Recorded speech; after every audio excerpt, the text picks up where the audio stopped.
Salam sejahtera bagi Bapak Ibu Saudara yang dikasihi dalam Tuhan Yesus Kristus. Saat ini kembali kita berjumpa dalam Sapaan Gembala. Bapak Ibu yang dikasihi Tuhan, sebagai orang-orang percaya, kita semua adalah murid-murid Kristus. Kita telah dibaptis dengan air dan dengan roh. Karena itu setiap kita itu adalah murid-murid Kristus. Dan sebagai murid-murid Kristus, maka kita punya tanggung jawab. Kita harus belajar dan kita harus bertumbuh dalam kehidupan kita. Pertumbuhan apa yang harus terjadi dalam kehidupan kita? Tentu pertumbuhan diri dan pertumbuhan karakter kita sebagai murid Tuhan. Saat ini kita akan merenungkan bacaan dari Injil Markus pasal 4 ayat 18 sampai dengan 22. Saya akan bacakan untuk kita bersama. Ketika Yesus sedang berjalan menyusur danau Galilea, ia melihat dua orang bersaudara, yaitu Simon yang disebut Petrus dan Andreas saudaranya. Mereka sedang membarekkan jala di danau, sebab mereka penjala ikan. Yesus berkata kepada mereka, "Mari, ikutlah aku, dan kamu akan kujadikan penjala manusia." Mereka pun segera meninggalkan jala mereka dan mengikuti dia. Dari sana, Yesus meneruskan perjalanan dan melihat dua orang bersaudara yang lain, yaitu Yakobus anak Zebedeus dan Yohanes saudaranya, bersama ayah mereka Zebedeus sedang membereskan jala di dalam perahu. Yesus memanggil mereka, dan mereka segera meninggalkan perahu serta ayahnya, lalu mengikuti dia. Bacaan kita berbicara tentang pemanggilan murid-murid yang pertama. Dari 12 murid Tuhan Yesus, maka sebagian besar dari murid-murid itu adalah nelayan atau penjala ikan. Kenapa sebagian besar murid-murid Yesus itu adalah nelayan? Ini menjadi pertanyaan menarik untuk kita renungkan. Seorang penafsir kitab suci bernama William Barclay, dia mengatakan demikian: setiap pekerjaan itu membentuk karakter seseorang. Setiap pekerjaan itu membangun diri seseorang untuk memiliki kualitas-kualitas tertentu.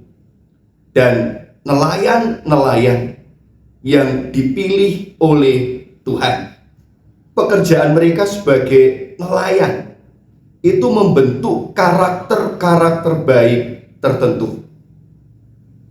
Kita tahu ketika ada seseorang yang terpanggil sebagai tentara, maka pekerjaannya itu menjadikan dia pribadi yang disiplin, menjadikan dia pribadi yang ulet karena pekerjaannya. Atau ketika kita tahu seorang bendahara, maka kerjaannya itu menjadikan dia teliti. Kalau seorang kasir salah menulis angka, bisa saja kurang 0,1 saja, maka kekurang telitiannya itu akan menjadikan pekerjaannya hilang. Kenapa nelayan yang dipanggil oleh Tuhan? Ada 6 karakter yang terbentuk ketika seseorang menjadi nelayan. Yang pertama, seorang nelayan itu harus memiliki modal kesabaran. Ketika dia pergi ke laut, ketika dia pergi memancing, mencari ikan, selain umpan dan alat untuk menangkap ikan, maka dia juga harus memiliki kesabaran. Bayangkan seorang nelayan pergi melaut, 1 jam belum dapat ikan, dia kemudian pulang karena tidak sabar. Bisa jadi dia pulang ke rumah dan dimarahi istrinya. Jadi yang pertama, seorang nelayan itu terbentuk dalam dirinya itu kesabaran. Dan yang kedua, nelayan itu harus punya daya tahan yang kuat. Dia bekerja di luar ruangan, dia melaut, ada angin, ada badai, maka dia harus punya daya tahan yang kuat. Seandainya seorang pergi melaut, kena angin laut, dia masuk angin, maka dia tidak cocok untuk jadi nelayan. Nelayan harus punya daya tahan yang kuat. Dan yang ketiga, nelayan harus punya semangat yang tinggi. Ketika dia harus menghadapi ombak di laut, kapalnya begitu kecil, lautan begitu besar, maka dia juga harus punya semangat yang tinggi. Dan yang keempat, nelayan harus tahu umpan yang tepat untuk tiap-tiap ikan. Seandainya dia mau menangkap ikan yang besar, ikan hiu, tetapi dia pakai umpan teri Medan, tentu hasilnya akan sia-sia. Dia harus tahu tiap ikan dan umpan yang tepat bagi tiap-tiap ikan. Dengan kata lain, nelayan harus punya pemahaman dan memberi yang tepat. Dan yang kelima, nelayan yang baik itu memiliki mata yang tajam, pengamatan yang cermat. Zaman dulu orang mengandalkan bintang untuk bisa pergi dan kemudian pulang dengan selamat di lautan. Karena itu mereka mengandalkan mata mereka, pengamatan mereka, supaya mereka bisa melaut dan juga bisa kembali dengan selamat. Dan yang keenam, nelayan yang baik itu memiliki kerendahan hati. Konon ketika nelayan menebarkan umpan untuk ikan, maka dia akan merunduk supaya ikan-ikan itu datang mendekat. Kalau dia berdiri tegak, maka ikan-ikan itu akan menjauh. Demikian juga dalam pengalaman kehidupan kita. Ketika ada orang yang tinggi hati atau sombong, maka orang cenderung akan menjauh. Tetapi ketika seseorang itu rendah hati, maka itu akan menarik orang-orang datang kepadanya.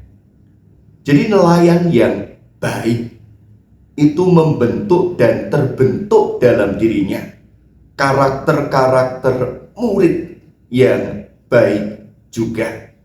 Memiliki kesabaran, memiliki daya tahan, memiliki semangat yang tinggi, tahu memberi dengan tepat, dan dapat melihat, mengamati dengan tajam, dan yang terpenting, memiliki kerendahan hati. Kita adalah murid-murid Tuhan. Sedapat-dapatnya ketika kita adalah murid Tuhan, jangan kita turun kelas atau tinggal kelas. Tetapi sebagai murid kita harus senantiasa naik kelas dalam kehidupan ini.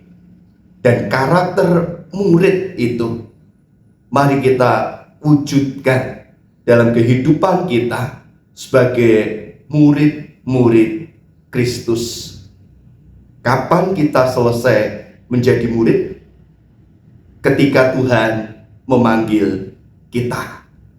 Maka saat ini adalah kesempatan bagi kita, waktu bagi kita untuk mengembangkan, menumbuhkan karakter Kristus itu hadir dalam kehidupan kita.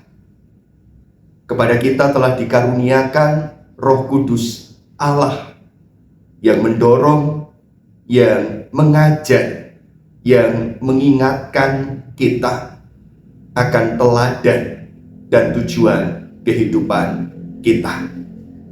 Karena itu, mari bersama sebagai murid-murid Tuhan, bukan sekedar belajar, tetapi juga bertumbuh dalam karakter, dalam iman, dalam kasih. Tuhan memberkati kita. Amin. Mari bersama kita bersatu di dalam doa. Kita berdoa. Kami bersyukur bahwa panggilan sebagai murid-murid Kristus, Tuhan perdengarkan kepada kami. Engkau datang, Engkau memanggil kami. Engkau ingin kami berpartisipasi dalam karya keselamatan di bumi ini. Karena itu sebagai murid-murid-Mu, mampukan kami menumbuh kembangkan karakter yang baik, karakter yang mengarah kepada Kristus. Kami dimampukan bertambah dalam kesabaran, kami memiliki daya tahan, kami tetap memiliki semangat dalam kehidupan ini, dan dalam kasih kami dapat memberi pemberian yang tepat. Kami punya pengamatan yang tajam, dan seperti Kristus kami belajar dan memiliki kerendahan hati, sehingga sebagai murid-murid Kristus, kami memberi kesaksian hidup sebagaimana kesaksian hidup yang telah Engkau teladankan. Kuasa Roh Kudus memampukan kami. Di dalam nama Tuhan Yesus Kristus, Juru Selamat kami, sekaligus Guru Selamat kami, kami berdoa. Amin. Tuhan memberkati kita semua. Selamat berkarya, dan ingat, kita adalah murid-murid Kristus. Amin.